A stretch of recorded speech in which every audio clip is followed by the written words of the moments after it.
Hello, it is time for a new episode of Discworld Discourses. We're back! We're back!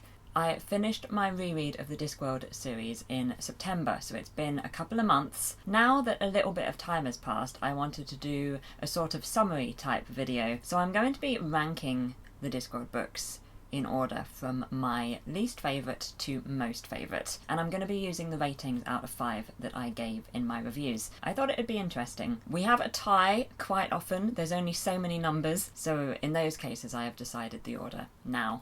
Obviously this is just my opinion, the order in which I would rank them, and also the order in which I would rank them right now. You know, when I last read the books I would have put them in a different order, and I'm sure that when I read them again in the future it will be a different order yet again. Okay, let's get to the rankings, or else this video is going to be 40 minutes long. Coming in at number 41, my least favourite book in the Discworld series was Interesting Times. I gave it 3.4 out of 5 in my review, which is still not an awful score. This book is a Rincewind book from about halfway through the Discworld series, where Rincewind is sent to the Agitaean Empire. It's my least favourite because, personally, I think it is the Discworld book that has aged least well. Now at number 40 we have The Last Hero, another Rincewind book. This comes a bit later on in the series and is also the only large format illustrated book. I love the illustrations, but the story is very slight and simple, which, you know, removes a bit of my favourite thing about the Discworld series, which is the complexity and the size of its world. Next we have The Last Continent, which was the sequel to Interesting Times. Rincewind is now in 4X. Similar to Interesting Times, I don't think it has aged that well, but we do have the added plot of the Wizards of Unseen University being trapped on an island in the past. I gave it 3.6 out of 5 in Discworld Discourses. We now have 2 books that I gave 3.7 out of 5 to. Firstly, Equal Rites, the 3rd book in the Discworld series, which I have put as number 38. It's the first featuring the witches, and I think it's an important book in the Discworld series, but I did find the main character-esque a little bit annoying. And then Eric, which I have placed slightly above Equal Rites. Another early book, this was the 9th in the run. It's a parody of Faust and sees Rincewind sort of taking the role of Mephistopheles. I've put it ahead of Equal Rites because it's short and it zips along quite well. We now have 3 books that I gave 3.8 out of 5 to. We're going to have to deal with a whole lot of these equal ratings. It's fine. Firstly, in 36th place, Pyramids. 7th book in the Discworld series, it features Tepic, who must return home and be crowned king. I really liked Tepic as a character, but overall I found the book a little bit patchy. Next, I put The Colour of Magic, which was the first ever book in the Discworld series. This book improves every time I read it, but I don't find it the finest example of a Discworld novel. And my favourite of the 3.8 out of 5 books is Snuff. We're moving way ahead in the series now. This is the 39th Discworld book, and it's a Sam Vimes book. Sam Vimes and his family are forced to go on holiday in the countryside. I think the main reason I have ranked this book so low compared to the other City Watch books is because it doesn't add that much new to the character of Sam Vimes. I never particularly latched on to the other characters, and because I didn't find there to be much peril as well, because we're expecting Vimes to succeed.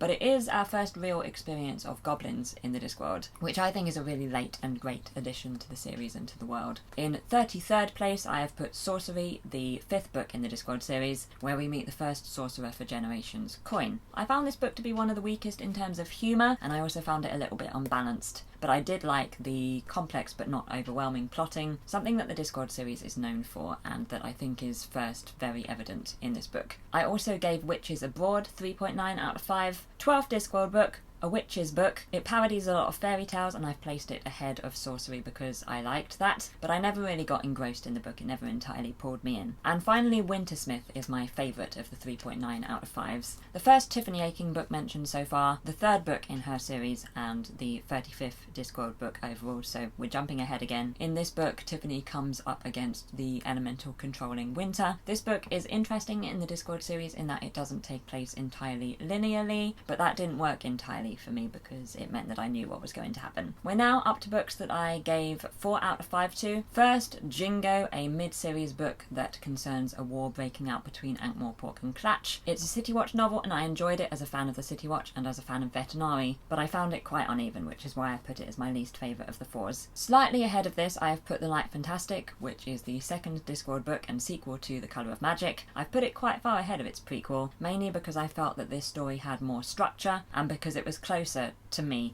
to what the Discworld series will become. Next up, in place 28, is A Hatful of Sky. 32nd Discworld book, second Tiffany Aching book. In this one, Tiffany leaves the chalk to become an apprentice witch and is pursued by a hiver. I enjoyed Tiffany in this book, and just generally I liked this book for its characters. My attention did wander when I was reading it, however. At number 27, I have put Lords and Ladies. This is the 14th Discworld book and a witches book. It sees our Lanka witches coming up against the elves for the first time. It's one of those Discworld books where a couple of our different areas of the Discworld merge because Unseen University wizards descend on Lanka, and I enjoyed that, but I also found this book a bit frustrating at times. My favourite of the 4 out of 5s is Unseen Academicals. This is a late book in the series and the final Unseen University book concerning the formation of a football team. It's my favourite in this group because I enjoy the characters and the whole plot with the team coming together. Now on to the 4.1s. I gave 6 books 4.1. Very popular rating with me. My least favourite of those was Small Gods. It's the 13th Discworld book and features Brother, who can hear the great god Om, who is currently inhabiting the body of a tortoise. This book tackles some heavy subjects, and it also features one of the worst villains, in my opinion, in Vorbis. I place Maskerade next, just 5 books on in the Discworld series, and this is the 5th Witches book. The witches travel to Ankh-Morpork to try and recruit Agnes Nitt to their coven. Another one where a couple of our worlds sort of merge, and I found this book really funny, and I like Agnes as a character. In 23rd place is Soul Music. We're still in the same sort of area of the Discworld series. It's the first Death book that we've mentioned so far. It features the human Buddy, the dwarf Glod, and the troll Cliff, who form a band together. This is the book that introduces Susan, a character that I love. It's also, however, one of the books that I enjoyed less when I read it the second time. After Soul Music, we move on to Raising Steam, the penultimate book in the Discworld series and the final Moist von Lipwig book. It's my least favourite in his series. Its concern is the invention of the steam locomotive by Dick Simnel. This book offers a fair amount of closure to the Discworld series. It covers a lot of ground, and although in my opinion it doesn't feature Pratchett at his very best, it has a lot of things that are great about the Discworld in it. After this comes The We Free Men, first Tiffany Aching book and 30th in the Discworld series as a whole. In this book, Tiffany has to find her missing brother with the help of the Nakmak Vigors. I really enjoy this book for its setting and its characters. My favourite for this group of 6 is Thief of Time, which I have put in 20th place. It's the 26th Discworld book and the 5th in the Death series. Lopsang Lud is apprenticed to the history monk Lutzi. I'd say this is one of the more complicated Discworld books. It's concerned with time travel. It's a very enjoyable read, but I'd say more so if you're already invested in the Discworld series. At 4.2 out of 5 is I Shall Wear Midnight, another Tiffany Aching book and 38th in the Discworld series, so we're near the end again. Tiffany has to fight against increasing prejudice towards witches. This is a very dark book. It's also one with a good villain, and it's another one where different areas of the Discworld meet as Tiffany goes to Ankh-Morpork. I also gave 4.2 out of 5 to Mort. This is the first book in the Death series and the 4th Discworld book. I've put this ahead of I Shall Wear Midnight because, in my opinion, it's the first really great Discworld book if you're reading the series in publication order. I gave 3 books 4.3 out of 5. Firstly, The Shepherd's Crown, a Tiffany Aching book, another one, and also the final Discworld book. In it, there is an uprising by the elves. The elves are back. I really enjoyed the book for all the closure it gives, similar to Raising Steam. It's slightly unfinished, but it's still a good book to read. At number 16, it is Carpe Jugulum, the 23rd Discworld book. It's a witch's book, and the people of Lanka become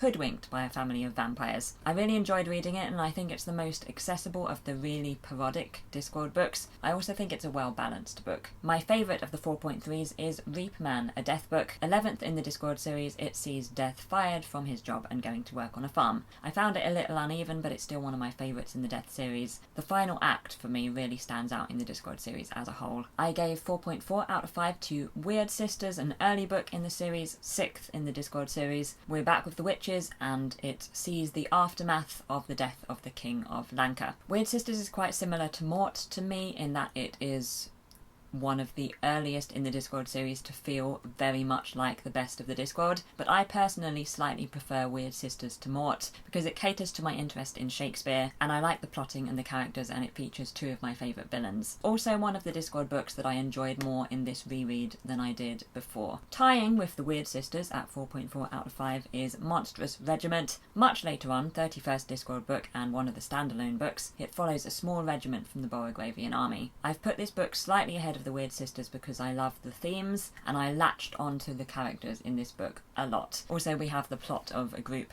coming together, which I am a fan of, always. We're now hitting the books that I rated at 4.5 out of 5 and above. So books that I really loved, I gave 5 books 4.5 out of 5. Firstly, Moving Pictures, another standalone book, but much earlier on in the series. It sees the formation of the clicks industry. Definitely one of my favourites of the early Discworld. I love the references and it has lots of fun characters. At the same rating, we have Guards, which was 2 ahead in the Discworld series, and it's the first City Watch book, the first with my favourite character Sam Vimes, and in it they're trying to stop a dragon from terrorising the city of Ankh-Morpork. This book introduces so many characters that I love. It's a great book for characters, and it also has some depth too. We have now reached the top 10. Are you still here? At number 10, we have Hogfather, a Death and Susan book, 20th in the Discworld series. Assassin Teatame is contracted to kill the Hogfather. I think Teatame is a great villain, and this is a very memorable book. It's also fun and funny, and it's my favourite death book. At number 9, I have put Making Money. This is the 36th Discworld book, so quite late on in the series, and it's the middle of the trilogy featuring Moist von Lipwig. This time he is fixing the bank. Another funny book, and it really zips along when you are reading it. Next, we have The Truth, which is my favourite of the books that I rated 4.5 out of 5. It's my favourite of the standalone books and features the formation of the first newspaper on the disc. I always think of this as one of my very favourites, so I'm quite surprised it's at number 8. This is the book that got me into the Discworld. It's got some great characters, and I also really enjoy seeing characters we already know through different eyes. The next 3 books all got 4.6 out of 5 from me. At number 7 is Feet of Clay. This is the second City Watch book and the 19th in the series as a whole. In it, the City Watch investigate the poisoning of veterinary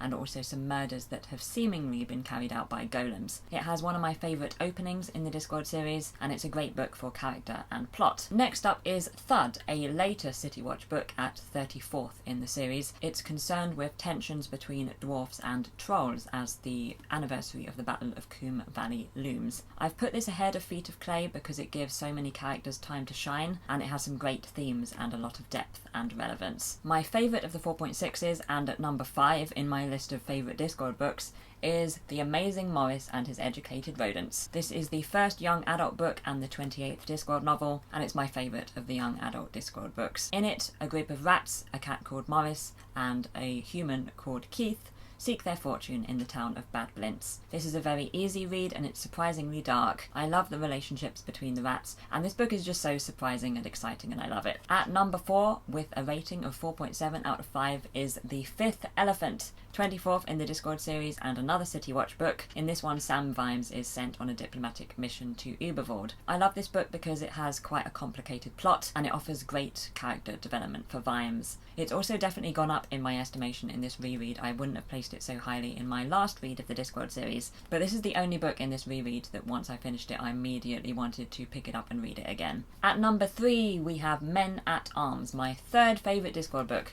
at the moment. 15th in the Discworld series, another City Watch book, and another book that I gave 4.7 out of 5 to. In this book, the City Watch is expanding and Sam Vimes is due to retire. I've placed this book at number 3 because it's the book where the City Watch series becomes my favourite in the Discworld. It has many great character arcs and it's very satisfying to me for this reason. I also think it's one of the best paced Discworld books. At number 2, with 4.8 out of 5, is Going Postal, the first in the Moist von Lipwig series and the 33rd Discworld book. Instead of being hanged, Moist von Lipwig is instead offered the opportunity to take over the Ankh-Morpork post office. This is another of the best paced Discworld books for me. I love the plot and the characters of Moist and Adora Bell. It's one of the books that closely mirrors our world, and it does so successfully in my opinion. And it's my favourite of the Moist von Lipwig books because it's the one with the most excitement and peril. We don't know him yet, and we are willing him to succeed as opposed to expecting him to succeed. And finally, at number 1, how long was this video, I dread to think, is Night Watch. I gave this 5 out of 5 as a rating.